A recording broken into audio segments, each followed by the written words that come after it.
fire, even through the storm. I will never be alone. I can change the world. I can do anything because of your love for me. I can change the world. I don't have to be afraid. Jesus, you made a way.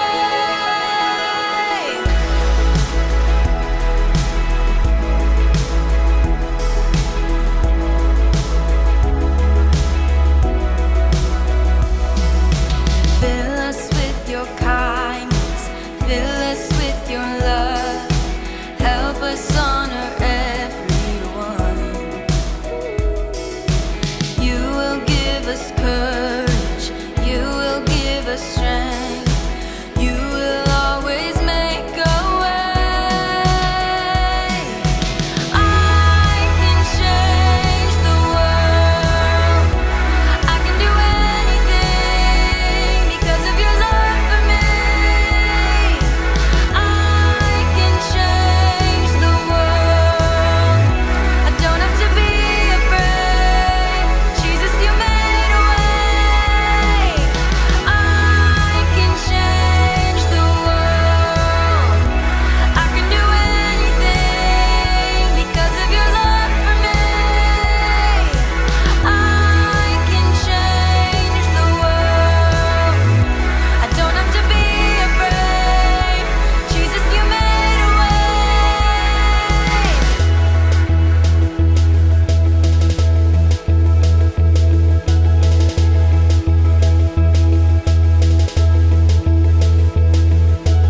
I can change the world. I can change the world. I can change the world. I know with Jesus I can change the world. I can change the world. I can change the world. I know with Jesus I can change the world. I can change the world. I can change the world. I know with Jesus I can change the world. I can change the world. I can change the world. I know with Jesus. I know with Jesus I can change the world. I can do anything because of your love for me. I can change the world. I don't have to be afraid. Jesus, you made a way. I can change the world. I can do anything because of your love for me. I can change the world. I don't have to be afraid. Jesus, you made a way. Don't have to be afraid. Jesus, you made a way. Don't have to be afraid. Jesus, you made a way.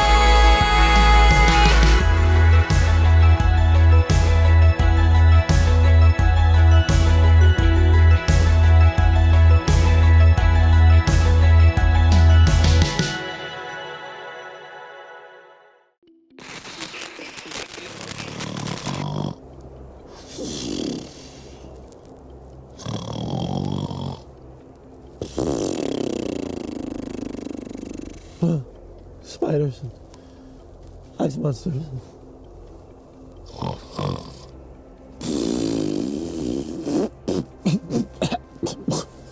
What? What? Oh, no!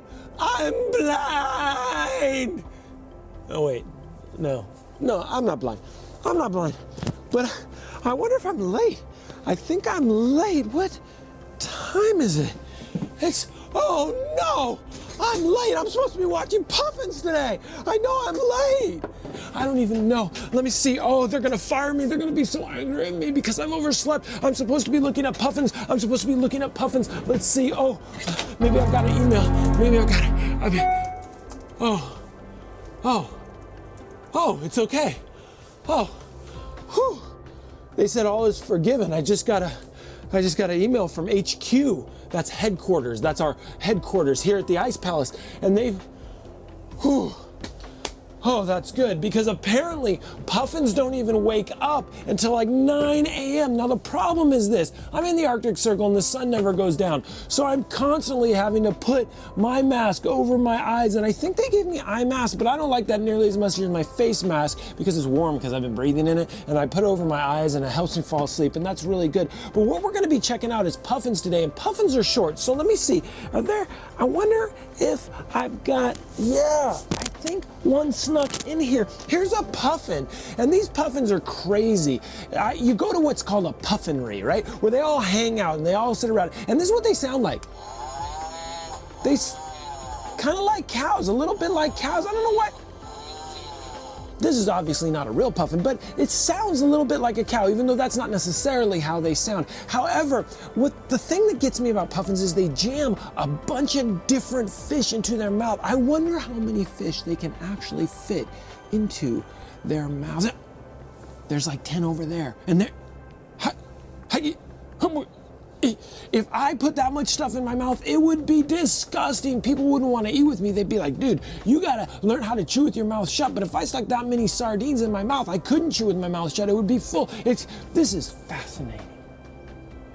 Listen, I wish you guys could be up here with me, because you would be learning so much. And the question I have today, and maybe some of you know, maybe some of you can find out, is how many fish can puffins stick in their mouth? I wonder how many puffins I can stick in my mouth. No, I'm not gonna do that. That would be inappropriate. Anyway, how many fish can a puffin stick in their mouth? And I gotta tell you this, I am so grateful that headquarters forgave me for oversleeping.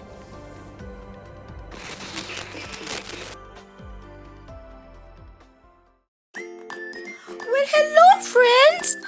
I'm Keisha, the tufted puffin, and I'm very pleased to make your acquaintance.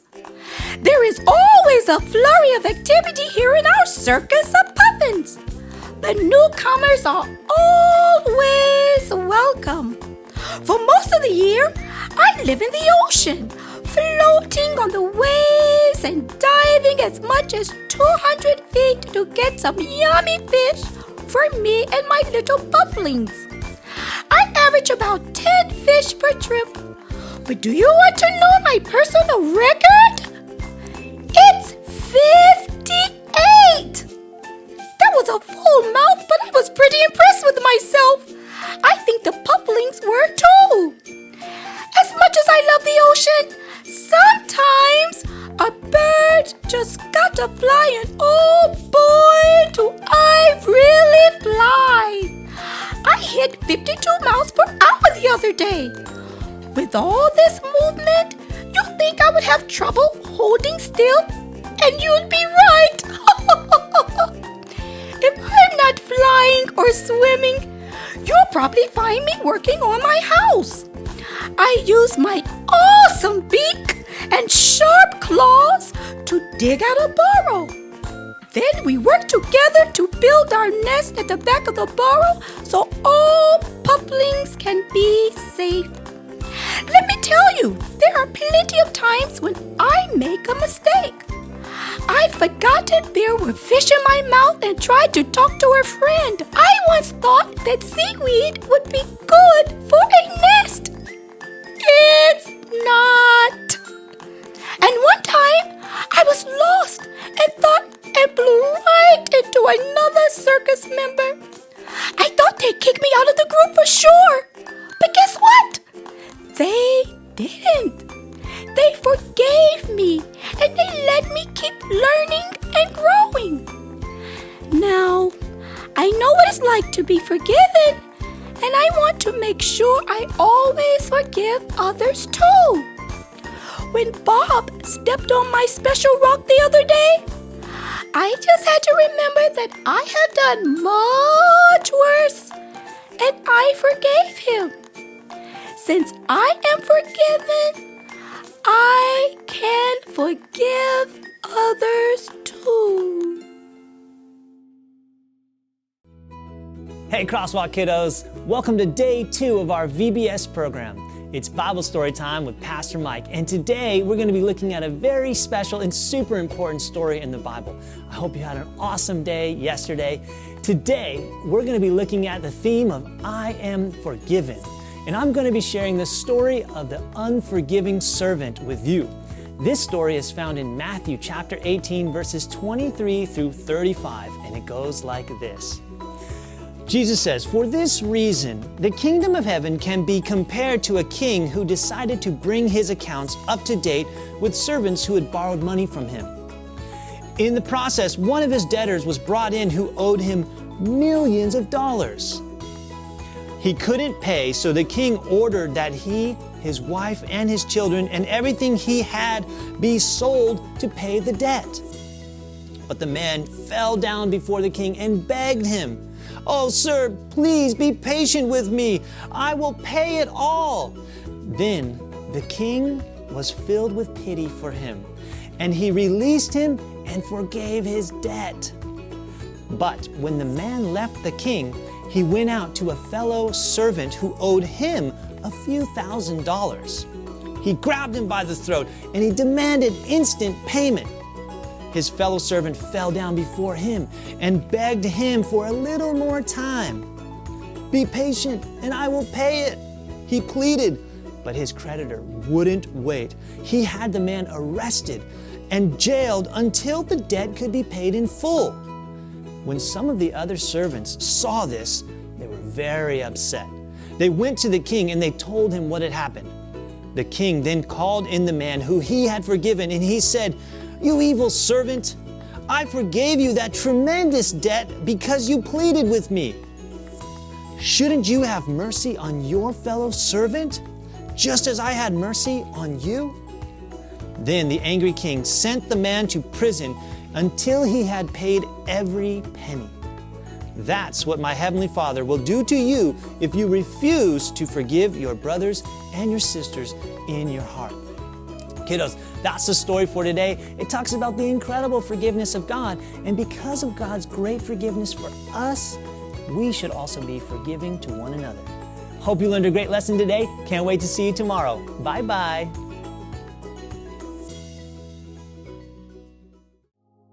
Hi guys, it's Professor Brittany and Dr. Bowtie Brian. Thank you for coming back to another Science 101 with us, and today we're going to be talking about the theme of forgiveness. Forgiveness is a tough one. I know, so I was thinking about it, and that's the theme for today, and forgiveness is something I kind of struggle with. I know what you mean. So sometimes when people say something to me that hurts my feelings, or I feel like they did something that wasn't fair, I'll say I forgive them because I know that's what I'm supposed to do. But I don't really in my heart. Oh man, I know exactly what you mean. It's like everything just like bubbles up inside. Exactly, and to the point where I feel like I'm gonna explode. Oh my word, this reminds me of one of my favorite experiments. Really? I'll be right back. Okay. What's he doing? What's all this? Well, I remember when I was a kid and I first learned about chemical reactions. Okay, so we're gonna do a chemical reaction We're today. gonna do a chemical reaction, but we're gonna play it safe, and I got my trusty handy dandy Ziploc bag. Okay. We're gonna keep everything contained, but kind of like our hearts, unforgiveness bubbles up inside. I think I get what you're saying now. So we're gonna need this bag. We're definitely gonna need this bag. I'm gonna open this up for you. Great, okay, cool. So the first thing we're gonna do is we're gonna take some of this vinegar. I want you to smell that. Yep, Unforgiveness. That smells like That's unforgiveness. Sometimes there's a lot of unforgiveness. Oh, okay, yeah. Oh me, oh my. Then there's all these other feelings that start to bubble Oh, up. all those negative feelings. I know exactly what those feel like. But we try to hide them. So we're gonna take them, and we're gonna go ahead and put them inside this little tissue. Okay, hiding it on the inside. And then maybe it won't bubble up. You think? I don't know, here we Because go. when I struggle with forgiveness, it definitely bubbles up inside of me. Well, let's see if maybe we can avoid this chemical reaction. I think I got quite a bit of feelings on me here in this little pouch. Okay. All right, so let's see what happens when unforgiveness and feelings come together. Okay, let's zip this up. Close it up, close it up, close it up, close it up. Oh, Oh, it's definitely reacting. Okay. Oh. So this is kind of like what happens in my heart when I have all those negative feelings and I like pretend I'm forgiving, but not really. Oh no! Oh, it feels like it might explode. I think it might explode. Like I do sometimes. Oh no! Oh. Uh-oh. Is it going to?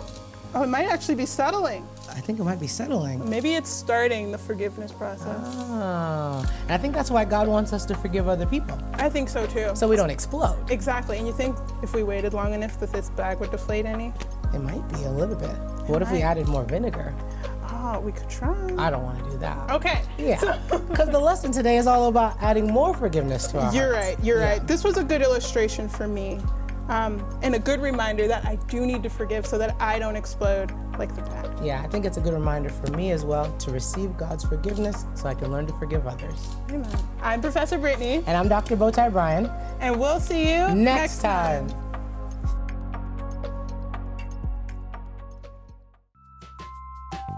Hi, you guys. Welcome back. It's day 2 of our VBS craft. And today, so go grab your bag, day 2 bag, and let's get started.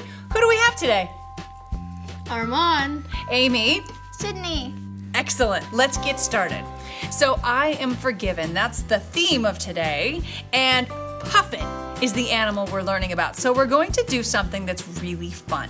We're going to do you want to hold yours up? Are you pretending to paint it still? That's perfect. Well, hold it up so they can see it. We are going to paint a puffin together. Are you ready? Yes? Yep. Okay. Now, Armand has already sketched his. You can show them. So he is actually going to start painting this right now while I draw with you. And Sydney's going to start this one. Sydney, are you ready to get started? Yeah. I see that you're fake painting over there, and I like what you're doing. Okay, here we go. First of all, you need an oval, like a big egg. Okay, I'm gonna draw it really bright. Just a big oval, kind of right in the middle, like an egg, like an Easter egg. Then on the top of that egg, I just put another circle. Just like a little circle. A perfect circle. Oh, perfect circle? Even better. On the front of that circle, I'm gonna stick a little triangle beak. In the middle of that circle, I'm gonna do like a half circle. That looks cool, right? Stick another circle inside of that. Okay, now for the wings. Ready? This is fun. This is a banana. I'm gonna draw a banana, stick it off the side here, and I'm just gonna extend that back part down a little bit. And we got a cute little puffin. I'm gonna put some grass down there because I don't feel like drawing his feet. Sound good? Yep. And we're gonna get started painting. Swap. Okay, while these two are painting, here's what you need to paint. You need your acrylic paint, a new medium. How fun is this? We've done like 4 different, well, day 2, we've done like 3 different mediums already. This is fantastic. So your mediums, we're using acrylic paint. You have several on on a paper plate, which works fantastic because when you're done, you can throw it away. He's doing black first. That's a nice job. He's going for it. I have to tell you, I usually do the sky first because if I slop over into my circles a little, I can always fix it with the black. But Armand's going for level 5 difficulty, which is fine. Now, when you want to switch colors, tell us what to do. So first you have to get your paintbrush and dip it in the water. And just mix it around. Yeah? And just kind of like dab it off. Here's this napkin, which is really great for like drying it off in between too. And you could just clean it up. Yeah, because the black one is dangerous. Because if you put that black paint in that white paint, you're never gonna have white paint. You're gonna have gray paint. Okay, good. Get cracking. So he's making his puffin. You can even go off script. So tell us what you're doing, Sydney. I painted a green beak. A green beak. You can do whatever you want. You can make your puffin any way you want. Okay, so while they're doing the puffin, I want to show you your second craft for today. Okay, puffin painters, continue. We get to make a little pop-up puffin. He's adorable. He's super cute. Okay, so here's what you need to do. You have a printout. Sorry, I keep banging into you guys. You have your printout, and it tells you right under on the printout what to color. You can use colored pencils. You can use crayons. I think for this one, I actually used watercolor. You can use whatever you want. You are really going for it. I'm impressed. You guys are fast. So I just come here. It says body. Trace on black paper. How about if I just color it? You know what's great about this? If I go over the edges, why is it not a big deal? Because you're going to cut it out. Because I'm gonna cut it out. That's exactly right. So look at that. Look how messy that was. Is it a problem? No, it's not a problem. It's a big problem. It's a big problem. I'm gonna make his beak orange, and I'm gonna just slop it all over the place. Ooh, that's so lovely. Why orange? I don't know, felt good. Felt like an orange day. Goodbye, glue. Okay, here we go. So we cut all these pieces out. I can't wait to see how you're doing on your paintings, you guys. I'm gonna look over there in just a second and see how far you've gotten. Do you wanna are you just working on the bodies of them, or you wanna start putting the backgrounds or the foregrounds in? What's the foreground? What does that mean? The ground. Yeah, in front, right? Yeah. The foreground is the ground in front of him, and then the background would be The ground behind him. the ground behind him, exactly. So here's my puffin. All I've gotten cut out so far is his body and his beak. But that's great, because as soon as you cut the whole thing out, I just went to the back and I used a glue stick, or you can use some tape, and I taped him together, and he's so cute. He's a perfect puffin for the fridge. He's definitely going on my fridge. Okay, painting, how is it going? Pretty Let's good. see what you got. Working on the wing right now. A gray wing. Oh, I kind of like that. So to tell the difference between this little wing here and this big wing here, this little wing is gray. That's perfect. That looks fantastic. You are putting, she has made a suit coat on her puffin. He has buttons. He's a And fancy, eyelashes. a fancy puffin. I really wanted you to do some of your background. Can I help? I'll do Sure. Great, look out, because I warned you. Oh, he had to use orange marker for his bill. The truth is, this can be a multimedia project, meaning you can use one medium, because you can use more than one thing. You can use on these canvases that you're gonna get, you can use markers, you can use paints, you can use pretty much anything you want. What if you went over the edge? Could you think you could use a Sharpie to make a nice straight line? Totally. Killed it. Ready? I'm going for the sky. I'm going in a big way. Are you prepared for this? Yep. I'm noticing that I wasn't kidding, was I? Like, when you're gonna go with that sky, just go big. Go big or go home. I find that when you're doing the background, what I really suggest is when you are doing your strokes, they go back and forth. I'm gonna show you the difference here. What if you went like this? They would How's that all look? All be messy. Does that look as good? Not really. Maybe, but I don't love it. So if I they just- all go the same direction, I can just wipe right over it. It looks fantastic. I just do it crazy the first time and Yeah. then stroke again to make it look nice. That's a good Well, idea. the master will teach us how to do it. I like it. Teach us more, Obi-Wan. Okay. When you're gonna do clouds on here, clouds are fun. You know how you can do clouds? First of all, I would wash off I'm noticing that when your water starts turning really gross colors, you can go switch it and clean it out and get fresh water, because especially with clouds and when you're gonna touch that white, you don't want junk to be on there. So when you're doing clouds are puffy on the top. That is a weird white. Puffy on the top and they're straight on the bottom. I guess you need more white to mix with the blue. Oh, don't even worry. And really, I should have waited for the blue to dry, but I just wanted to show you how to make some clouds, really fun clouds. Puffy on the top, straight on the bottom. Easy peasy, right? I thought this was an Arctic, but why is he standing on grass? Maybe it's the spring, In the Arctic? tundra. Maybe it's the tundra, right? Doesn't that sound right? No. It sounds like a good vocabulary word, and I like it. You guys, thank you so much for painting with us and doing crafts today on our day 2. Can't wait to see you tomorrow. Bye, guys. Bye.